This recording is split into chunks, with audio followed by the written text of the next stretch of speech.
وأقيموا الصلاة وآتوا الزكاة وأقيموا الحسنة.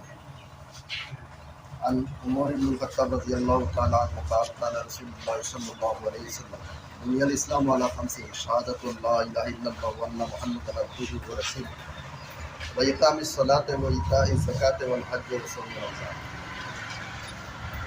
উপস্থিত সম্মানিত মুরব্বী, এই সোসাইটির সদস্যবৃন্দ, উপস্থিত আজকের এই হাদিয়া গ্রহণ সম্মানিত মাহবুবরা, আল্লাহ পাক পরবর্তীকারে আলমর মনোনীত ধর্ম, পৃথিবীর মাঝে 4000 বেশি ধর্ম আছে।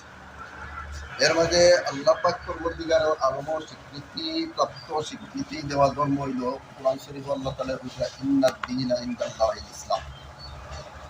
একমাত্র একটাই ধর্ম আল্লাহ রাব্বুল আলামিনের কাছে স্বীকৃতিপ্রাপ্ত ধর্ম, যেটা আল্লাহর কাছে গ্রহণযোগ্য। এই যে ধর্মগ্রন্থ, যেটা মহান এক কিতাব কোরআনে কারীম, এই যে মহান ধর্ম, পৃথিবীর মাঝে যত ধর্ম আছে, কোনো ধর্মর নর্ম আছে, তার সম্পত্তির থেকে হারিয়া একটা অংশ নির্ধারিত, যে সম্পত্তির মালিক একজন তার হাতে সম্পত্তিটা জমা হয়। আর এই সম্পত্তির মধ্যে একটা অংশ সম্পত্তির আল্লাহ পাক পরবর্তীকারে আলমে এই মালিকর আওতায় সম্পত্তিটা জমা হয়ে যায়। এই মালিকর আওতায় আল্লাহ রাব্বুল আলামিনের আছে। এই সম্পত্তিটার মালিক আল্লাহ পাক পরবর্তীকারে আলমে কোরআনে কারীমের মধ্যে 8 জন মানুষের কথা বলেছে। এর মধ্যে আমরা বিশেষ করে আমরা সামনে দেখি গরিব ব্যক্তি, মিসকিন, বিধবা যারা আছে, এরারে বাটিয়া দিতে লাগে। মানে এই যে সম্পত্তি, যেটা আকিমুস সালাতা ওয়া আতুজ যাকাত, কোরআন শরীফের মধ্যে 23 জায়গার মধ্যে আল্লাহ পাক পরবর্তীকারে আলমে নামাজের লগে লগে যাকাত, এই যে সম্পত্তির তার একটা হিসাব আছে। হিসাবটা হইল গিয়ে হারিয়া আপনার আমরা আজকের মার্কেট 52.5 তোলা রূপার মূল্য। আজকে রমজানুল মুবারকর মাসের শেষ দিন, আজকে যদি আমার কাছে 52.5 টাকা রূপার মূল্য যদি আমার কাছে মজুদ থাকে, আর আগামী বছর 1 নম্বর শাওয়াল থেকে আমি বছর চলা আরম্ভ করি, এই বছর চলা আরম্ভ করিয়া আগামী বছর রমজানের শেষ দিন পর্যন্ত হিসাব করিয়া যদি দেখা যায় আমার কাছে 152 তোলা রূপার মূল্য নাই, আমার সব কিছু মানে মেনটেনেন্স করিয়া আর এটা কমিতেছিল, তাহলে আমার উপরে দোকান থাকতো। আর যদি দেখা যায় বাড়েও না 152 তোলা রূপার মূল্য আমার হাতে থাকি যায় গিয়া, তাইলে এই যে 152 তোলা রূপার মূল্যর যে মূল্যটা, এটার থেকে আমার 40 অংশের 1 অংশ এটার মালিক আমি নাই। এটার মালিক আল্লাহ রাব্বুল আলামিনের স্বয়ং কোরআনে কারীমের মধ্যে বলে দিয়েছেন। এই 40 অংশের 1 অংশটা যদি আমি পক্ষণ করি, তাহলে এটা লাগে, এটা আমার লাগে হালাল নাই, এটা আমার লাগে হালাল নাই।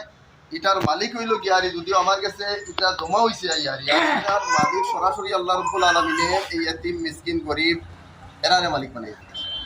এটা যদি আমি আমার মনে করিয়া পক্ষণ করি, তাহলে আমি কিয়ামতের দিন আল্লাহ রাব্বুল আলামিনের কাছে ধরা খাইমু, এবং আমি যে কোরআনে কারীমর যে হুকুম রে না মানার এক ব্যক্তি, আমি আল্লাহ রাব্বুল আলামিনের কাছে সাজিয়া দিব। এই হিসাবে আমি আমার এই বাইনতে যারা এটা দিতে, এটা তাদের মুখ্য উদ্দেশ্য যাকাত নাই। আলোচনাটা আমি করলাম সংক্ষেপ, আমার সময় কম, আমি 11:30 আরেকটা প্রোগ্রামও যাইতাম। এই হিসাবে আমরা সুচ চিন্তা ওঠার উপরে আইফাইল আমরা লাগানি লাগে যে আমরা যাকাত দেওয়ার মালিক হাসালগর আমরা বলি কি, এই জিনিসটা আমরা বুঝি না। যাকাত বুঝি মানুষে বেশ মনে হয় কোটি কোটি টাকা থাকতে লাগে, বিল্ডিং বেশ বইটা থাকতে লাগে, থাকলে মনে হয় যাকাতি না। আপনার বিল্ডিং থাকুক না থাকুক, আপনার ওই যে হিসাবের যে পয়সাটা, আপনার ব্যবসা বাণিজ্যর মাল যেগুলা, এগুলার উপরে যাকাত হয়। ব্যবসা বাণিজ্যর মালর তার একুরেট বাজার মূল্যে যেটা খরিদ আপনি করছেন, এটাও আপনার ক্যাশ ব্যালেন্সের মাঝে আয়। আপনার যদি যে কোনো লাইনের ব্যবসা থাকে, ব্যবসার মাল থাকে 1 লাখ, 2 লাখ, 3 লাখ, 5 লাখ টাকার মাল থাকে, যে এই যে মালর খরিদ মূল্য যেটা, এই খরিদ মূল্যটা দরিয়া আরিয়া আপনি 52.5 তোলা রূপার মূল্যর লগে প্লাস হইয়া ও টোটাল যে টাকাই, ও টাকার 40 অংশের 1 অংশ আপনি যাকাত। যদি যাকাত আপনি না দেন, তাহলে কিয়ামতের দিন হাসরের ময়দানে আল্লাহ রাব্বুল আলামিনের ফরমাইতা হইতরা এই মালটা বিষাক্ত সাফ হইয়া হারিয়া এই মালিকর গলার মাঝে জড়াইয়া ধরবো আর মালিকের শাস্তি এই মাল। আর এই মালের কারণে মালিকর বাকি সারা মাল কিন্তু হয়ে যাবে গিয়া হারিয়া অপবিত্র হয়ে যাবে। জকাত দেওয়াটা হইল গিয়া হারিয়া ইসলামে বিধান আইছে, জকাত দেওয়াটা হইল গিয়া হারি তোমার মাল রে পাক। আমিও কথা ইয়ে করবো, আপনারা যেটা করছেন এটা তো ঠিক আছে, এটা জকাতর কোনো লাইন নাই। আমার যারা এই কর্মকর্তা সকল তান্তান গেছে আমার অকতা আবদার থাকবো আপনার মাল রে পাক পবিত্র করার চিন্তা নিয়া আরও যদি প্রয়োজন হয় তাহলে ওলামাই কেরামর লাগে আপনারা শেয়ার করবা, শেয়ার করিয়া বুঝিয়া। আর জকাতর আওতা তো যদি আমরা কেউ আই তাহলে এই জিনিসটাও আমরা আদায় করতাম। আল্লাহ রসুল সাল্লাহ আলাইসাল্লামে ফরমাই কইরা ইসলামের বুনিয়াদ হইল ফার্স্টটা সবচেয়ে গুরুত্বপূর্ণ ফার্স্টটা বুনিয়াদ। এই ফার্স্টটার মাঝে একটা হইল গিয়া জকাত। এই ফার্স্টটার থেকে কোনো একটা যদি কেউ অস্বীকার করে, কোনো একটা যদি অস্বীকার করে তাহলে তার ইমানের মাঝে সমস্যা দেখবেন, তার ইমান থাকবে। কারণ এই ফাঁসটা কিন্তু আল্লাহর কোরআনে কারীমর এটা পাক্কা মুসলমান থাকতে পারে। এর গতিকে আপনারা যেটা করছেন আলহামদুলিল্লাহ আমি আপনারা অসংখ্য ধন্যবাদ জানাইয়া এই যে একটা চিন্তা করছেন। এই মুহূর্তে আমরা যে গরিব মা বইন হল আছেন, বাপ ভাইয়া হল আছেন, আজকের দিনে যদি তাই এই জিনিসগুলো পাই ধোয়া এখানে খালি মুক্তি দেওয়া লাগে না, ধোয়া মুক্তি দেওয়া লাগে না। আপনি সদকা দিবা আর একজনে হাত উঠাই আপনার লাগে দোয়া করলো না, কইল না, কিন্তু আপনি শুনলা না, এটা কোনোদিন বেজার হইবা না। সদকা দেনেওয়ালা সদকা হইতরা লনেওয়ালার হাতও পৌঁছার আগে আল্লাহ রব্বুল আলমিনে আল্লাহর কুদরতি হাত ওমানলা হটাইয়া দেয়। এই সদকা সর্বপ্রথম আল্লাহর কুদরতি হাতের মধ্যে এই লগে আর সদকারিও সময় কম হিসাবে আমি আর লম্বা আলোচনা করলাম না, সংক্ষেপ একটা পয়েন্ট আমরা করলাম যে আমরা সকলে চিন্তা আমার মা বোন হলে আমিও কথা কইতাম যে আর আপনারা আজকে সন্তানের হাদিয়াটা গ্রহণ করবা আর প্রত্যেকে ও কথা করবা। নিশ্চয় আপনারা ফেরোর ছেলে আছে, মেয়ে আছে, আসুন না আপনারা এইসব জিনিস ব্যবহার করুক, আপনারা লাগে হালাল ব্যবহার করুক। এই পবিত্র রমজান মাসও আপনারা 5 ওয়াক্তের নামাজ পড়বা, রমজান মাস ছাড়া 5 ওয়াক্তের নামাজ পড়বা। আপনারা মা বই হল পর্দায় থাকার চেষ্টা করবা, আপনারা পর্দা লঙ্ঘন করবা না।